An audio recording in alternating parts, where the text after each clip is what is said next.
My name is Liana M. Cortez, and I'm 28 years old. If you looked at my life on paper, you'd probably say I'm doing okay. I have a stable job in tech, decent benefits, a tiny apartment 3 blocks away from a community center that smells like old coffee and lemon cleaner. I'm not rich, but my rent clears, my fridge isn't empty, and until very recently, my family never had to wonder where their next payment was coming from. Because for the last 3 years, I've been the responsible one, the older sister, the reliable daughter, the human direct deposit. My little sister, Bella, is the opposite of me in every way people like to praise.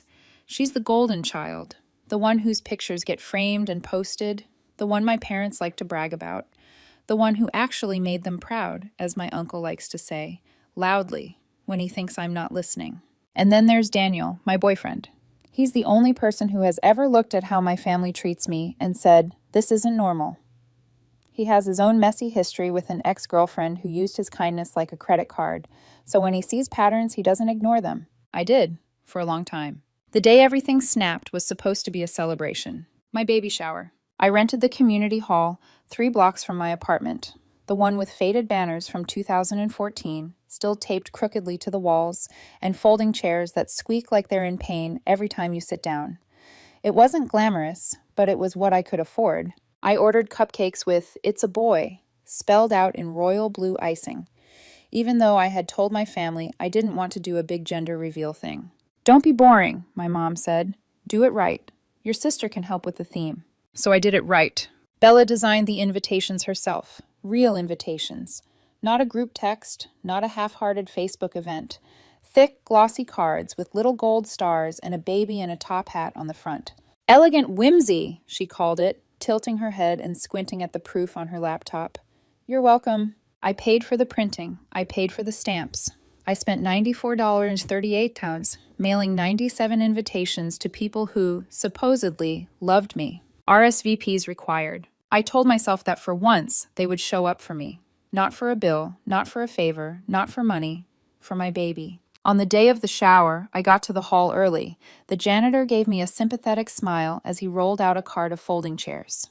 "Big party?" he asked. "Supposed to be," I said, trying to sound casual. I set up 48 chairs in neat rows, tied pastel balloons to the ends, laid out 14 gift bags on a long plastic-covered table, each one with a little handwritten note inside that said, "Thank you for being part of my son's life." I lined up 3 dozen egg salad sandwiches, even though the smell made my stomach flip. Brought in a tray of mini quiches. Arranged the cupcakes by letter so they spelled out "It's a boy" in perfect, sugary alignment. Then I waited. By 3 p.m., the only sound in the hall was the hum of the old vent and the occasional squeak of a chair when I shifted my weight. By 3:15 p.m., I checked my phone. No missed calls, no running late texts, no "save me a seat" messages. By 3:30 p.m., I had 48 untouched chairs, 14 untouched gift bags, 3 dozen egg salad sandwiches curling at the edges, and a single text from my cousin Rachel. "So sorry, stuck in traffic. Hope it's beautiful." Rachel lives 6 blocks away. I stared at her message and felt something slowly cracking under my ribs. Then, against my better judgment, I opened Instagram. At 3:41 p.m., Rachel had posted a boomerang of champagne glasses clinking against a blazing orange sunset. The location tag was a downtown rooftop I recognized immediately. In the center of the frame, wearing pink heels and a glitter dress, stood Bella. She was laughing, head thrown back, hands up in a peace sign next to a balloon arch that read, in bright neon letters, "Finally 21." My baby shower was 3 blocks from my apartment. Her 21st birthday party was 20 minutes across town, up an elevator and into the sky. I refreshed the feed. More clips, more angles. People I'd fed, housed, covered, took selfies in front of a custom neon sign I'd paid for months ago when Mom said, "We want her 21st to be special. Your sister's been through a lot." At 3:47 p.m., my mom sent me a message with a link. "So you don't miss her big moment," she wrote. As if missing my moment was perfectly acceptable. The live stream opened to a shaky vertical video of Bella pretending to cry while someone sang a painfully slow acoustic version of "Happy Birthday." She was holding a cake shaped like a martini glass, glittering under string lights. I watched my uncle raise his drink. "To the golden child," he yelled over the music, "the one who actually made us proud." There it was, That word again, actually, as if there had been auditions and I had failed. I didn't throw my phone. I didn't scream. I didn't knock over a single squeaky chair. I just stood in a community hall decorated for a baby no one had bothered to show up for, under a deflating "Welcome Baby" banner, staring at my glowing screen while my family toasted the sister who actually made them proud. Then I did something they never expected. I opened my banking app. I scrolled to the family fund, the one I'd been sending $2,000 a month into, automatically, like a subscription service I was too tired to cancel. I froze the account. Next, I went to the co-signed lease for Bella's apartment, the one she lived in with her boyfriend, the one I'd never even visited in a city she openly hated. I pulled my name from it. My hands didn't shake. My heart didn't race. I moved with the calm of someone who has finally accepted that the fire is real and the only thing left to do is stop pouring gasoline. By 6:03 p.m., my phone showed 53 missed calls. My mom, my dad, Rachel, Bella, even my cousin Steve, who once stole my charger and said it felt communal.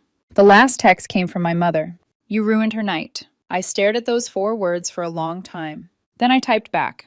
"You streamed it to me," I wrote. "I participated." I set the phone down on the plastic-covered table and looked around at the empty chairs, the untouched cupcakes, the silent room that was supposed to be filled with people who loved me. "Okay," I whispered to my son, pressing a hand to my stomach. "If they won't show up for us, we'll show up for ourselves." Let's back up, I thought. Because if you're going to skip my baby shower to toast my sister's 21st like it's the Oscars, you should at least Venmo me for the chairs. You won't. You never do. So let me tell you exactly how we got here. Let's talk numbers. Because when emotions get dismissed, minimized, or live-streamed over, numbers are the only language some people understand. And for 3 straight years, numbers were the way my family measured my worth, my usefulness, my role. I wasn't the older daughter. I wasn't the responsible sister. I was the financial spinal cord holding up a household that pretended it didn't need me. The deposit started small. $200 for groceries, $180 for a utility bill, $315 for car insurance when Dad forgot the due date. But small things grow when you're the only one tending them. It didn't take long until the small help became a $2,000 monthly family fund. Nobody sat down and asked. Nobody said, "Hey, Liana, are you sure you can afford this?" It just happened, became expected, automatic, like a subscription. A subscription to dysfunction. "Liana, you're the responsible one. You don't have kids yet. You've got flexibility. Your sister's dealing with so much. It's just this month." Flexibility. Cute word for, we decided your wallet is our problem solver. Let's keep going. Down $200. That was Bella's rent every month for 14 months. 14. That's $16,800 toward an apartment I've never stepped foot inside in a city she hates, next to a boyfriend I couldn't stand, Kyle, the guy who once looked me up and down and asked if I worked in IT or just looked like it. He smirked like he was being clever. I wanted to dump my coffee on his lap. She stayed with him anyway. I paid for it anyway. $6,042. Tuition for Bella's spring semester. Just until her financial aid kicks in, Mom said. It never kicked in. Neither did gratitude. $890. For my dad's truck tires because there was an emergency. The emergency, he drove to a fishing trip in Arizona and accidentally left his wallet at home. $3,400. Roof repairs at my parents' house. I asked for a picture of the damage. Mom sent me a screenshot of the weather app. "It's raining," she wrote. That was the evidence. And then there was the Honda 2010, the car I practically resurrected from the dead and then handed to Bella when she said her mental health couldn't handle the bus anymore. No thank you. Just another request for Bluetooth speakers because she couldn't vibe in silence. If I sound bitter, I promise you, I wasn't. Not then. Not during the giving. Giving felt right, necessary, automatic. But here's what I never got, not even once. "Liana, are you okay? Liana, do you have enough left for yourself? How's the pregnancy going?" No, instead I got, "It's not like you're saving for a wedding. You're lucky you're not dealing with kids. My friend's daughter got $10,000 from her brother. You're honestly kind of frugal." Frugal. I covered Netflix, dental bills, impulse air fryers, and LED lights for Bella's apartment. But I'm frugal. And let's not skip the baby shower expenses. $217 on decorations, banner, balloons, pacifier-shaped cookies, $94.38, printing 97 invitations. Again, 96 more than I ended up needing. And the only person who showed up? The caterer. He came in holding a tray of sliders and coleslaw, blinked at the empty chairs, and asked, "Is this a setup, like a prank show?" "No," I said, "just a normal family event." "Yikes," he said. He stayed with me for an hour, ate a sandwich, said, "You deserve better," then packed up his van and left. That stranger, with his sliders and his sympathy, showed me more humanity in that hour than my family had in the last 3 years. I stayed in that silent hall, bathed in fluorescent lighting and disappointment, listening to my phone buzz with rooftop selfies and celebratory reels from a party I unintentionally funded. So I did what I do best. I opened the receipts, all of them, folder by folder, bank statements, Zelle confirmations, screenshots of every just this once payment. Each transaction was a memory. Each dollar was a swallowed boundary. Each screenshot was a record of how deeply I had mistaken enabling for love. And for the first time in my life, I wasn't angry. I was methodical. Because here's the truth my family never understood. When I paid their bills, they thought it made them smarter. They thought it meant they had support, that I was doing my part. But I wasn't buying their happiness. I wasn't buying their comfort. I was buying silence. I was buying peace. I was buying a seat at the table. A table they never gave me a chair at. The rooftop party proved it. So the day after the baby shower, I started phase 1 of the quiet revolution. I canceled the shared dental plan, the gym membership I'd been covering since 2022, the Canva Pro subscription Bella needed for work. Then I logged into her student loan portal. Guess who was listed as her financial cosigner? Me. Guess who clicked remove authorization? Also me. I thought that might be enough. It wasn't, because at 7:31 p.m. Bella texted me, "Just found out my rent didn't go through. Did something happen with your bank?" I replied, "Yeah, it woke up." At 8:14 p.m., Mom called. No hello, just, "Do you realize what you've done? She's devastated. Her birthday is ruined. People noticed you weren't there." I waited a moment, then said, "Tell them the truth." "What truth?" she demanded. "That I was hosting a baby shower," I said, "and nobody came." Silence. Then, "Don't make this about you." I smiled. "I didn't," I said. "You did." She hung up. I figured that was the end. It wasn't. 2 days later, the leasing office called. My name was still tied to Bella's apartment. She never signed the new paperwork. Not only had she missed last month's rent, she'd opened water, electricity, and Wi-Fi in my name, unpaid for 2 months. "Do you want to settle?" the office asked. "No," I said. "Do you want to send it to collections?" "Yes." 5 hours later, Bella texted, "Are you serious? You're destroying my credit." I replied, "I'm matching the energy." Cue the group chat ambush. "Mom, we need to talk." "Dad, you're being dramatic." "Aunt, she's just a kid." "Bella, this is financial abuse." Some cousin I forgot existed. Family doesn't give up on family. I left the group chat, 1 click, gone. But the week wasn't done. Of course it wasn't, because my family never stops when they're losing. They escalate. And their next move? A family intervention email. Subject line, "Let's start fresh." Google Meet link. Saturday, 11 Huntic a.m. I didn't join. At 11:02, I sent them a shared folder titled Financial Contributions 2021-24. No message, no explanation. Just every receipt, every bill, every do it for the family, every guilt trip, every moment they treated me like background noise in my own life. 2 hours later, Dad called. "Is this how you wanted to go out?" he asked. "No," I said. "I wanted a baby shower." Then I hung up.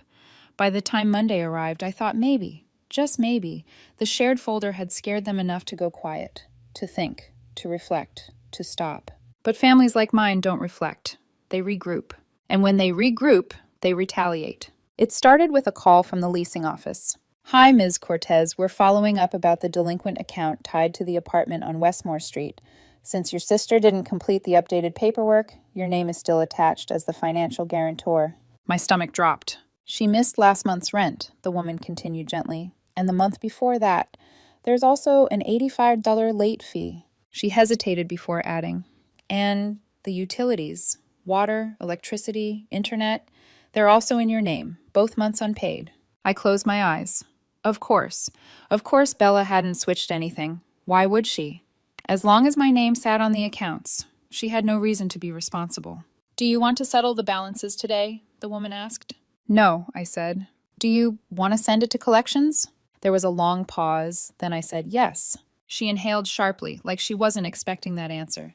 But I was done expecting myself to fix problems I didn't create. 5 hours later, Bella's name lit up my phone. Are you serious? You're destroying my credit. I typed back. I'm matching the energy. Then I turned my phone to silent. Because whatever storm she was preparing, I'd already walked through worse. The group chat ambush. It didn't take long. The family group chat, yes, the same one where nobody replied to my baby shower invitation, exploded. Mom, we need to talk. Dad, this is too far. Aunt Linda, she's just a kid. Uncle Marco, you've always been intense. Random cousin I haven't seen since high school. Damn. Bella, this is financial abuse. Financial abuse. From the people who use me like a walking, breathing ATM. I didn't reply. I didn't explain myself. I simply clicked Leave Group. The silence that followed was delicious. Brief, but delicious. The family intervention. 2 days of icy silence later, they tried a new tactic. Professionalism. A mass email. Subject line. Let's start fresh. Saturday, 11:20 a.m. Google Meet link included. Because nothing says we love you like a mandatory Zoom call. I didn't join. At 11:02 a.m., I did something better. I sent them a different link, a shared folder titled Financial Dependence 2021-2024. Inside, they found receipts, bank statements, tuition payments, rent payments, utility bills, screenshots of every guilt trip, notes of every promise they broke, timestamps of every call they made, only to request money. I added nothing else. No explanation, no commentary, just the truth. Raw, documented, and undeniable. 2 hours later, my phone rang. Dad, is this how you wanted to go out? He asked, voice shaking with anger, or maybe helplessness. No, I said softly. I wanted a baby shower. Then I hung up. The forged signature. That afternoon, I opened my top drawer, the one labeled Emergency Only. Inside was a small envelope I'd been avoiding since last year. Bella's student ID, Bella's tuition invoice, and one sheet of paper, a financial guarantor form with my forged signature. When I first found it, I convinced myself she panicked, that she misunderstood, that she thought I'd say yes anyway. But after the baby shower, no. This wasn't panic. This wasn't misunderstanding. This was entitlement. So I logged into the university portal, clicked financial responsibility, clicked revoke authorization, clicked block card. Then I emailed the school 3 attachments. My government ID, the forged signature, 2 real signature samples, and the note, this signature is not mine. Within hours, the university flagged the account and removed me from every financial tie to Bella. They also informed her. I know this because at 6:22 p.m., Bella called me, screaming. What did you do? Now they flagged my account. They're asking questions. Why are you ruining my life? I fixed an error, I said simply. You're unbelievable. What am I supposed to do now? I thought about her rooftop party, the neon sign I paid for, the martini glass cake, the live stream link from Mom. You might have to move home, I said. She sucked in a breath. Are you serious? Deadly. The night I walked away. The next evening, my mom invited me to a no-drama dinner, which should have been my first red flag. When I walked into the restaurant, both my parents were already seated. They didn't even attempt small talk. Mom started soft. Liana Carino, can't we work this out? Families fight, but we come back together. Don't let bitterness ruin what we've built. What we built? What I built, I corrected gently. Bill by bill. Dad leaned forward. So this is it? You're just done? Yes, I said, I'm finished. Then I slid a stack of folders across the table. Inside each one, a resume template, job listings, a year's worth of financial invoices, a breakdown of each person's dependence on me. They stared at the folders like they were written in a foreign language. You're capable, I said. You've always been capable. I'm just no longer willing to be your safety net. Mom whispered, this is weakness. No, I said, this is freedom. And for the first time in years, I believe myself. The final break. Later that night, I sent a single text to the family group chat, the one I'd left, but could still message directly.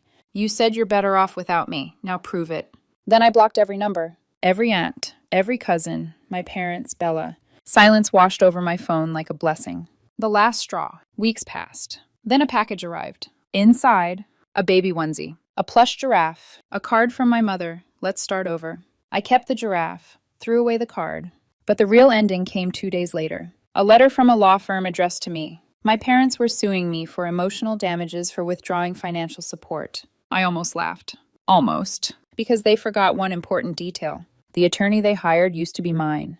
The same attorney who helped me document every payment, every warning, every boundary I tried to set for 3 years. So I filed a counterclaim. Not for money, for the record. The truth was finally written somewhere my family couldn't twist it. And now when people ask about me, they don't say, she's the one who helps everyone. They say, she's the one who finally stopped.